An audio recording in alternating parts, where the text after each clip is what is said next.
د شمالي کوریا سرکاري ټلویزیون د تازه فوجي مشقونو ویډیو خبره کړې ده. په ویډیو کې ښودل شوي چې نامعلومه ساحلي علاقه کې لسګونه ټینکونه، توپخانې او جنگي جهازونو په فوجي مشقونو کې برخه اخیستې. د ایشیا جنوب ختیځ هیوادونو سازمان آسیان سرمشریز لپاره د هغو هیوادونو مشران د فلپاین پلازمینې منیلا ته رسیدلي دي.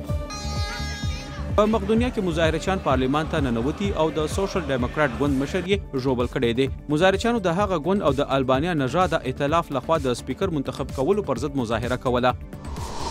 کسینی خلای جاز په زحل سیارې غورځېدو لپاره تیارې شروع کړې دي. د امریکا خلای تحقیقي اداره ناسا 20 کاله وړاندې زحل سیارې ته کسینی خلای جاز لېږلی وو. کسینی خلای جاز به په هغه سیاره تباه کېدو نه وړاندې 21 وارې غوپه وهي او د دسمبر په 15مه نیټه به تباه شي.